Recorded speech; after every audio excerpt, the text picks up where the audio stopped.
Mbak Tatin Midut. Waduh. Iki jan nulis Mbak Tatin Midut. Oh iya. Ayo Dut. Midut. Kula mele. Hah, iya.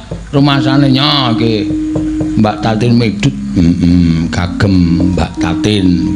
Saka Pak Teo Kadim, KP pengasih sobat ngebiar. Oh iya. Wah, sip iki nggo tamba ngantuk. Nanti nek gelem iso tamba makane suarane mesti pletuk. Ya ora. Pletuk bluk. Ngapa wi? Ayo empo. Ya iki nang kene. Lho iki. Mesti lah ngger nek aku ketemplokan nyawa to. Ketemplokan apa? Nyawa. Nyawa iki apa? Kuwi lho apa jenenge? Kewan cilik-cilik lho. Aku ki kok semut kok nyawa.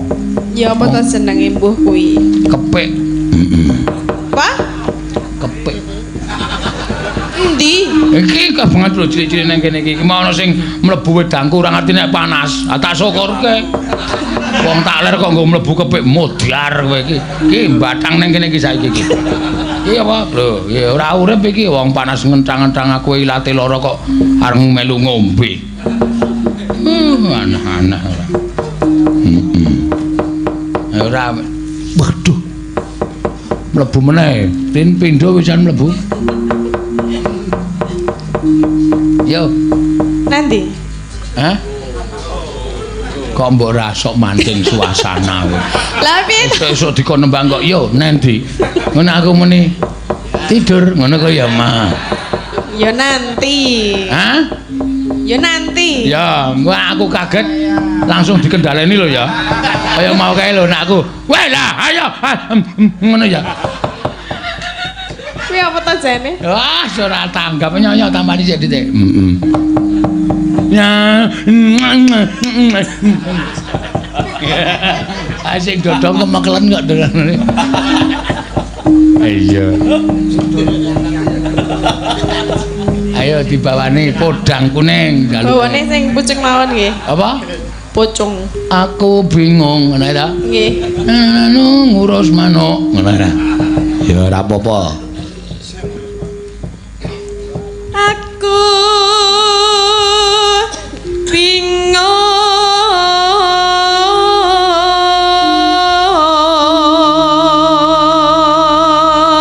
Soal iki ya Kyai Kulon Progo kok dadi padha karo ning bumi kelairane.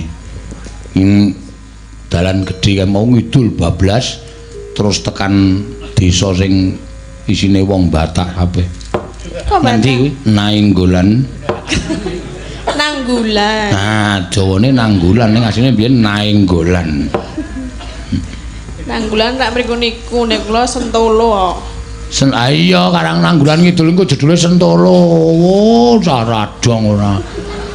Ngidul terus jedul Sentolo pas brimob ana kae kowe mandek tembak sirahmu kowe. Lah ngapa? Lah salah yo ngeyel ora. Sentolo ngulon. Heeh, engko pas tikungan kae ana pom bensin apa jenenge LPG. Lah ngarepe. Lho. Ngarepe iki kebon iki. Ayo tadi nang kono kuwi. Oh. Ana sumur tuwa ayo nang kono. Sumur penghunine ya. Ayo nek muncul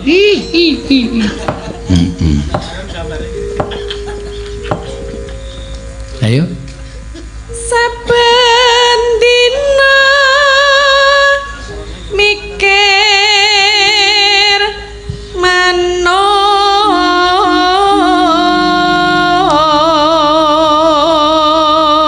Kepiye manuke kok tok pikir terus ki?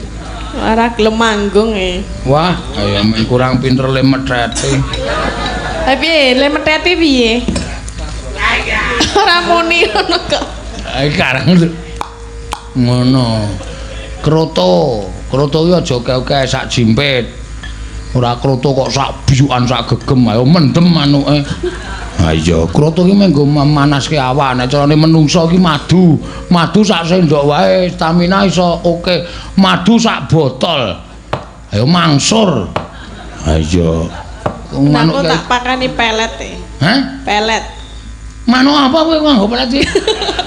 Aneh-aneh ora. Manuk lele. Manuk lele nyungut kowe kuwi.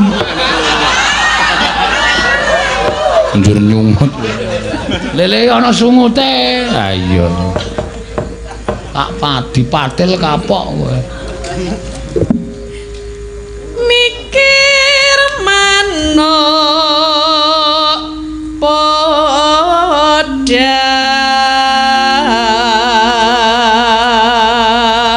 Aku sing nang ngarep omah kok ireng manuke. Podang ki kuning kok. Manuk endi? Ngarep omahmu kae. Kae manuk apa to jenenge aku ya ora ngerti lho. Oh, manuke bapakmu. Oh, paling bapak kok sing ingu. Ya wis ben. Manuke avatar. Oh, kurang ajar to kowe. Karo bapakne kok ngelokke avatar. Bapakne jeneng sapa? Sutar. Oh. Pemain film kartun. Avatar.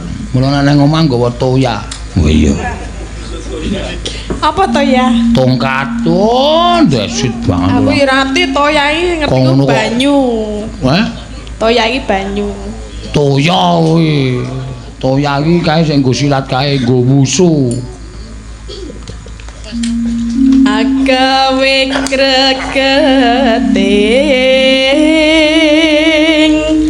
ati.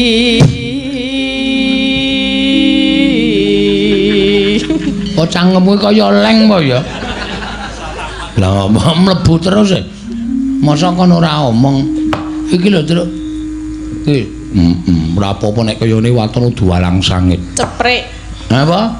Ceprek mimik apa meneh ya jenenge? Bagene kowe mah hafal kewan cilik-cilik ngono kuwi.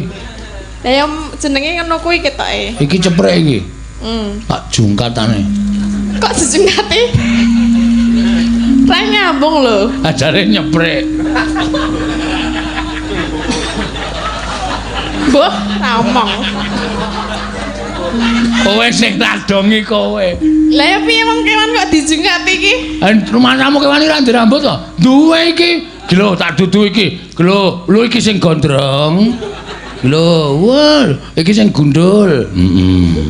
Iki sing ndase tengah ana rambute, pinggire ana werna-werna. Padake ya ming cilik ora. Kowe nek ndelok tawon kae tok matki nganggo mikroskop. Mikroskop wis sing ndelok barang iso gedhe lho, Truk. Kuwi penuh dengan bulu. Oh iya to. Terus jungkate sepiro? Hah? Jungkate. Sik to. Mlebu irungku barang ya, Tin. Mula ditutupi mingkem. Mingkem jasmu. Lah piye to? Wong dalange dunake mingkem tenan ora dibayar. Lho mbane klebon. Hah? Piye? Mbak.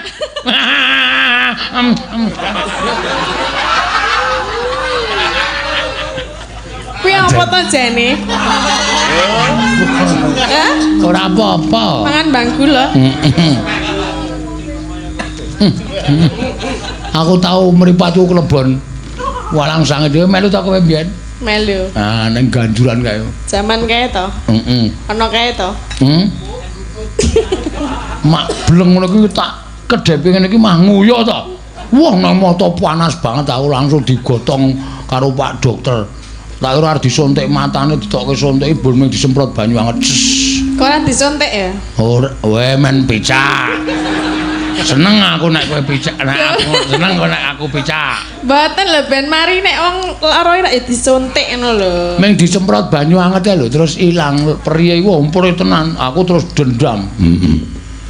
Kapan ketemu walang sakit tak uyuhi genti. Terus wis aku neng mobil ki eneng. Wah, tak jukuk wulune tak ke njaba. Deleke lemah nggon watu tak tur. Mudhar kowe. Kejek-kejek kae. Iso urip tak tutukke si santung ngono. Apa? Mana saya lho tak tutuk nganggo watu. Tutuk nganggo apa? Watu. Oh. Kok ming ngono. Aku gak ah.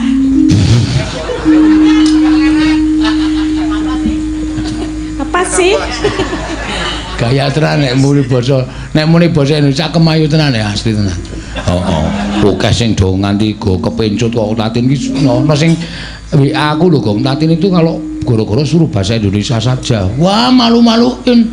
Dia itu bahasa Indonesia cuma tahu sekedhik piye. Cuma tahu sedikit. Sedikit. Medun nang rest area Cikampek iki Jakarta ya tuku apa-apa ki tumbas. Modar kowe aku ngono. Wong sing dabakul, apa Mbak? Mau beli apa? Tumbas. Radang. Tonto ya. Nek nang omah tumbas ngono. Ya Jawa ya aja digowo ning kono. Lanjut ya. Aduh, di sini panasnya ngendrang-ngendrang ya. Di sini saya dek pas adus. Waduh, aku krungu kon jaba isin. Glodak. Aduh, ciduknya tiba. Nang kene gawe meni apaan sih? Alah, anake sutar kemana? Lah ngopo lho anake sutar ya manusia kok entuk basa Indonesia. Mbok ya rasa haleman. Ya itu kan keluar sendiri. Hah? Mas. Hah? Apa ta Bagong iki? Bicara apaan kamu? Maksudnya itu secara tidak langsung itu ngomong sendiri ngono lho. Jam pusing kepala. Jadi bisa disirahe ngopo ora? Kaya ana sing mak gremet-gremet nang sirahe. Dicopot, delok. Apane? Jerone ana apane? Ana ndase. Pasti anak kewane mlebu mbok menawa. Ora tak copot. Kowe nek iki prondasku iki terus seneng banget e.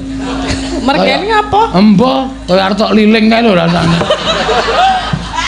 Ora ana rambute gaya. Ana wae.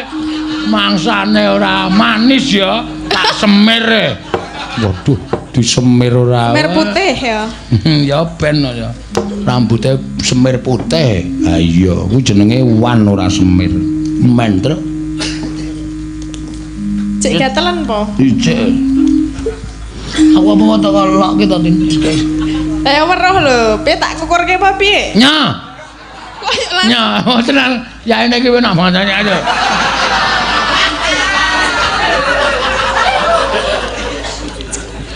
Raine lho. Raine cengelmu. Lah kok dikukur ngene ta. Ha iso tak tapok kowe. Lah sing kencekan nyawa kan raine. Emah, tak kukure dhewe nek rai. Nek ndas sak karepmu. Lah kon ranya. Ora apa-apa. Iya. Apa esok?